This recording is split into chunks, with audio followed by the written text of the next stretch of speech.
Berarti tetap ada, harus keluar yang namanya wow, salah satu syaratnya. Ya pertunjukan begitu Mas.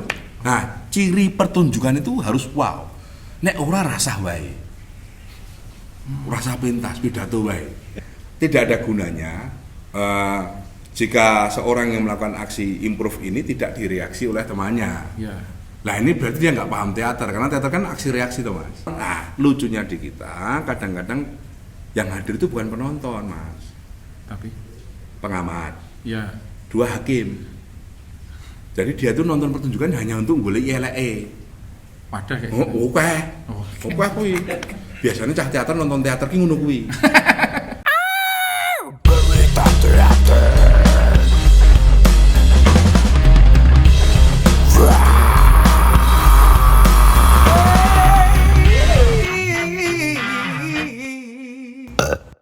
Selamat datang kembali di Berita Teater.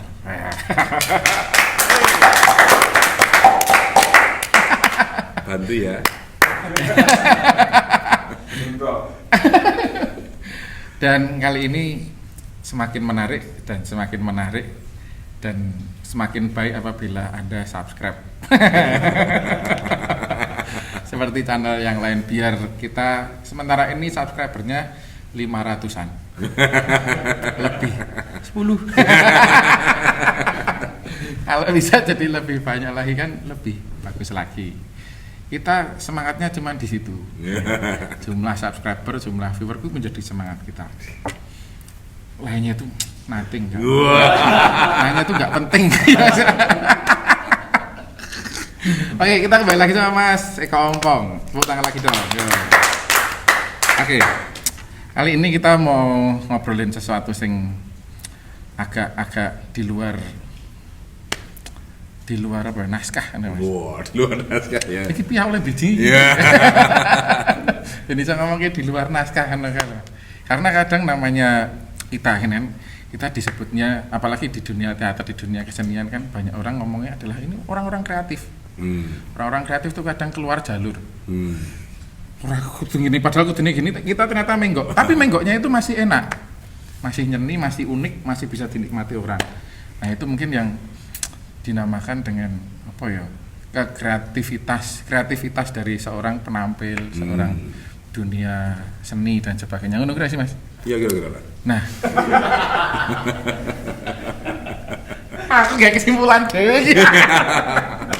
Oke, nah Mas, tapi kalau kayak gini sajane perlu Mas. Perlu dibudidayakan nggak Mas? Itu tadi kreativitas seseorang ataupun juga terutama kayak gini lah, maksudnya insan-insan kreatif ngono ki Mas. Perlu dibudidayakan nggak? Perlu diterus kembangkan nggak sih Mas? Atau seberapa penting itu akan harus di? Ya kalau ngomong berapanya saya nggak tahu, tapi nek pentingnya penting banget malah. Jadi ya karena prinsip manusia itu kan ngikuti waktu ya. Waktu kan rano mundur tuh. Nah, hari ini sesuk maju terus dan bumi juga berputar terus ning dunia ini. Nah, kehidupan manusia kan juga sama mengikuti seperti ini. Artinya apa? Manusia itu hidupnya maju. Terus apakah hidupnya berputar? Iya, kadang-kadang gitu kan. Ingat, hidupmu berputar seperti roda. Ngono gitu, misalnya ngono kuwi. Artinya selalu karena dia bergerak selalu ada perubahan gitu. Oleh karena itu dibutuhkan orang-orang yang kreatif. Ya. Nah, orang-orang kreatif ini kan kalau peribahasanya di kita kan tiada rotan akar pun jadi. Artinya kita ini harus bisa mengadaptasi, fleksibel, terus kemudian bisa adaptasi dengan alam, kemudian fleksibel, kita butuh ini, nggak punya ini kita bisa pakai ini dan sebagainya. Ini kan butuh. Ya. Ini kreativitas semacam ini bisa dikatakan sebagai improvisasi gitu. Kalau orang tidak bisa berimprovisasi di dalam kehidupannya, dia kita ya seperti yang kamu ceritakan tadi, muar peluru, ora gelem nggok dan sebagainya. Gue celeng memang. Karena gitu menguluru ya aku tuh minggu-minggu sini dan sebagainya kan ada berbeda juga banyak jalan menuju Roma. Biskuit. Ini improvisasi lho. Rembugannya tangannya lho mau iki. Ya jadi improvisasi ini penting di dalam, maksud saya tidak hanya dalam kesenian, masih dalam kehidupan sehari-hari. Ibu kita kalau masak ya sok improv. Ya. Ya toh, ora ono apa tambah apa, kurang iki tambah iki dan lain sebagainya terus mung duwe masak. Oh kok mung daginge mung sithik, kira-kira anggota keluarga 6 apa soto nek ngono itu dudu banget. Ya. Terus anune sithik misal dan sebagainya. Ya. Dalam banyak hal di dunia ini kita memerlukan improvisasi dan itu menurut saya ya itu salah satu ciri manusia untuk survive. Oke. Kalau berkata tentang survive Mas, berarti improvisasi itu nggak sih identik dengan keterbatasan atau kan jenenge survive berarti kan, ini nggak ada ya, terus gimana nih? Ya, makanya terus berarti mengolah improvisasi untuk menjadi sesuatu yang baru. Karena itu kan keterbatasan Mas. Berarti apakah bukan terbatas tapi bermula dari apa yang ada, maksudnya gitu kan? Adanya cuma kayak gini, biar kelihatan bagus bagaimana? Betul. Ditiadakan, gitu-gitu. Kan ditiadakan. Iya, kan bisa jadi. Iya. Jadi contohnya begini dalam teater ya, dalam teater ini kita butuh setting. Ya settingnya kayak gini lah, misalnya ada meja, ada kursi, lengkap lah. Loh ternyata kita nggak ada, adanya kita cuma meja kursi sederhana. Lalu apa upaya kita? Adalah kita improvisasi itu kita tiadakan saja. Terus kita ubah semuanya menjadi imajiner. Ternyata malah menemukan maknanya. Misalnya kan bisa begitu. Jadi tidak harus nambahi, tidak harus, tapi bisa jadi mengubah konsep juga. Betul. Ya itu tadi Mas. Tapi apakah itu identik sekali dengan Mas?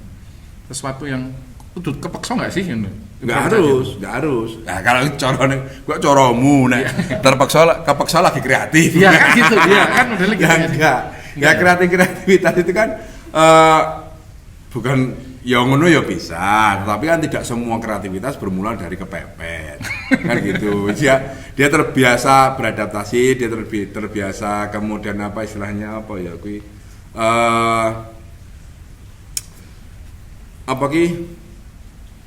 istilahnya membuka diri, dia bisa membuka diri, terus kemudian dia bisa menerima apa ada di depannya dan sebagainya, lalu kemudian dia bisa memaknai itu bisa membuat dia menjadi orang yang kreatif juga. Berarti jadi mungkin kreativitas atau improvisasi itu bisa dilatih, bisa pasti bisa. Kalau di teater itu harus dilatih. Kemampuan pemain teater berimprovisasi harus dilatih. Jadi kalau ada orang mengatakan, improvisasi kok latihan, ya itu keliru. Bukannya teater adalah ngapal ke naskah dan ya itu kan drama Mas. Terus ngapal itu mau nek pujian ya orang orang jaruk ngapal ke goblok Mas. Jadi improvisasi itu bukan tanpa dilatih. Kemampuan seorang bisa berimprovisasi dalam konteks kreatif, dalam konteks spontan. Kalau dalam teater kan kreativitasnya bisa muncul spontannya. Itu misalnya tiba-tiba saya ngomong kan spontan misalnya, atau siapa jenengmu? Kan spontan. Nah tapi kreatif juga karena ini kan membuat orang menjadi kemudian apa tuh kayak misalnya gitu loh, akan membawa daya tarik tersendiri. Itu harus dilatih, bukannya tidak. Improvisasi yang tidak dilatih itu datang dari pemahaman bahwa improvisasi itu biasanya dilakukan oleh seorang aktor jika terjadi kesalahan di atas panggung.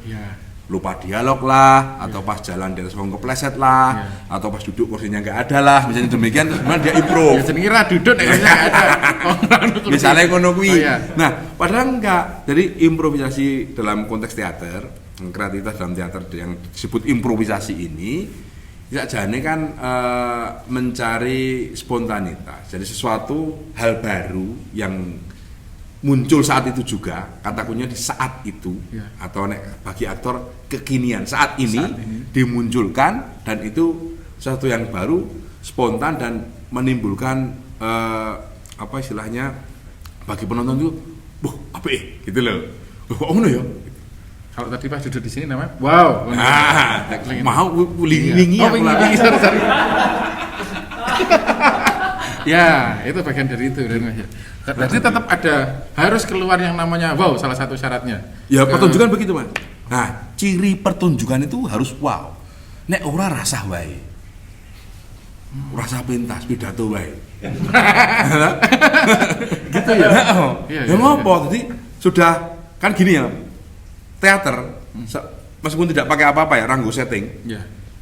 Ini ada panggung gelap. Set lampu penonton gelap, lampu panggung gelap. Seorang datang, terus dikasih lampu, kan dia istimewa Mas. semuanya gelap, hanya dia yang diterangin. Seperti mendapatkan wahyu. Kan menurut saya iki. Lah, iki nek ora wow, ngopo dene lampu? Oke. Makanya Heeh. Ora penting banget nek mung merawe mau dilamponi ngopo pateni wae merawe. Ngondeng ngrungok drama radio to. oh iya. Ngono tadi. Iya. Ah, ciri-cirinya harus gitu. Nah, salah satu di dalam teater yang berbasis naskah itu yang bisa kadang membuat wow dan nampak segar itu ya improvisasi tadi. Tapi bukan improvisasi yang tidak dilatih. Improvisasi dilatih itu maksudnya begini, kemampuan improvisasi seorang itu harus dilatih. Jika suatu saat dibutuhkan itu akan muncul kemampuannya, bukan kata-katanya, bukan gerak-geriknya, tapi kemampuan berimprovisasi itu akan muncul. Nah ini nek Mas Gundi ini paham dari dunia lawak kan? Ya. Lawak itu sebagian besar malah improvisasi ya. Yang akan membuat ler, dong guyu gue improvisasi, malah koncone dia melu guyu. Nah, ora metu ning latihan. Gitu. Betul. Nah, jadi latihan improvisasi dengan acting, improve di atas panggung dua hal yang berbeda. Jadi bukan yang diimprove itu yang dilatih kan bukan. Jadi pure improvisasi itu ada sendiri. Di atas panggung itu nanti akan improvisasi sendiri, tapi improvisasi ini muncul karena dia pernah melakukan latihan improvisasi. Ya. Tetapi yang dilatihkan dalam improvisasi di latihan ini bukan yang diimprovekan di dalam pementasan. Jadi istilahnya apa Mas? Sensor improve-nya itu muncul mulai dari pikiran, perkataan, gerak-gerik itu muncul dengan sendirinya. Kalau gitu terkait kan berarti ini kalau ngomongin misalnya sebuah pertunjukan teater gitu, yang itu mungkin melibatkan 2 orang, 3 orang lebih. Berarti kan kemampuan improvisasi itu harus sama. Maksudnya ketika terjadi improvisasi dari Mas Eko tadi misal gitu, berarti kan saya sebagai lawan main di sini, harus memahami itu dan harus siap improvisasi juga. Iya. Tapi itu konteksnya kemudian menjadi aksi reaksi. Beda lagi nih. Ya, reaksi karena ada seorang yang melakukan improvisasi, itu kan reaksinya juga improvisasi. Ya. Tidak ada gunanya jika seorang yang melakukan aksi improv ini tidak direaksi oleh temannya. Ya. Nah ini berarti dia nggak paham teater, karena teater kan aksi reaksi toh Mas. Oke. Jadi kalau saya tanya dari kemana kamu, mesti kamu akan jawab, betul? Ya. Tapi kalau kamu diam, saya juga akan bereaksi. Diammu itu misalnya improv.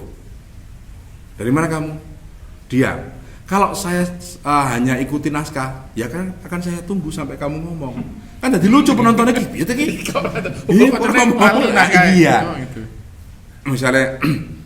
Misalnya improvisasi ya, misalnya ada aktor yang tergerak untuk menjawab omongan bapaknya.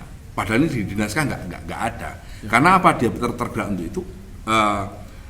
Karena di dalam pikirannya dia mengatakan naturalnya akan seperti itu. Contohnya misalnya, anakku, iya bapak. Padahal kudunya naskah ngomong ya bapak. Oke, itu improvisasinya gitu. Dia ngomongin ya bapaknya ya, bapaknya ngomong. Ini teater berakot kambil. Ini toh, anaknya di sana. Ya. Set terus. Anaknya ngomong, ya bapak. Bapak itu duluan mulai. Itu juga respon improvisasi. Respon dari improvisasi. Nek bapaknya paham improvisasi dia noleh. Anakku, ya bapak. Lagi ngomong. Nek dia misalnya bertahan karo latihan nih. Ya. Anakku, ya bapak. Dia ngomong kan orang respon. Jadi kita sederhana, tapi penonton tuh akan merasakan ini nggak terjalin ini, nggak relate antara bapak dan anak ini. Seolah-olah bapak berperan sebagai bapak, anak berperan sebagai anak tanpa ada hubungan bapak dan anak. Padahal di naskah itu ya namanya bapak anak harusnya ada hubungan. Itu efeknya nggak secara langsung tersampaikan tapi dirasakan sama penonton. Yang rasakan penonton. Tapi kalau lucunya di kita kadang-kadang yang hadir itu bukan penonton Mas, tapi pengamat. Ya. 2 hakim. Jadi dia tuh nonton pertunjukan hanya untuk golek eleke. Wadah kayak gitu. Oke kuwi. Biasanya cah teater nonton teater ki ngono kuwi. Golek eleke malah. Nah, ngomong kita tadi berarti 2 entitas ini. 2 entitas. Berarti 2 orang ini ataupun lawan main kelompok ini, kalau misalnya kelompok berarti juga harus melatih improvisasi itu. Iya, jadi Gini, tapi kita bilang kemampuan improvisasi Kemampuan ya, improvisasi, bukan naskah yang diimprovisasi, bukan, tapi kemampuan improvisasi seorang Ya. agar nanti gerak-geriknya, ucapannya, pikirannya dan aksi reaksinya itu spontan. Itu perlu dilatih dan perlu dihadirkan dalam pelatihan teater. Meskipun teater itu nanti akan menggunakan naskah, Ya. akan taat pada naskah silakan saja, tetapi kemampuan untuk berimprovisasi ini perlu dilatih. Kata kuncinya kemampuannya, Kemampuan, ya. bukan naskahnya dilatihkan diimprovisasi, bukan, tapi kemampuan berimprovisasi setiap pemain itu perlu dilatihkan. Karena nanti dia akan dapat menumbuh kembangkan aksi reaksi yang natural. Tapi ono Mas itu. Ada. Metodologi untuk melatih kemampuan improvisasi. Ada. Nah itu kan yang kita gunakan di studio ini, kita selalu mencoba melatihkan improvisasi. Jadi kemampuan aksi reaksi ini dibangun sejak latihan, bukan perkara bukan perkara korelasi tokoh A tokoh B Ya. berdasar naskah A ya, Ya. tapi korelasi antar teman ini dibangun melalui latihan improvisasi. Nah, improvisasi di sini nanti ketika teman-teman sudah terbiasa dengan pola latihan improvisasi ini akan muncul itu ketidakengganan, terus kemudian aku dolanan, aku iso dolanan, Iya, iya. aku ngelece, aku ngelece. Jadi kan Iya. istilahnya nek wong dagelan Jawa wis klopel Mas. Ya, betul. Ya, bisa mengimbangi. Iya, saling saling mengimbangi imbangi gitu ya. Langsung gitu. Nek, iya. iya kuwi Mas. Apa metode carane gitu? Ya kalau cara yang kita gunakan kan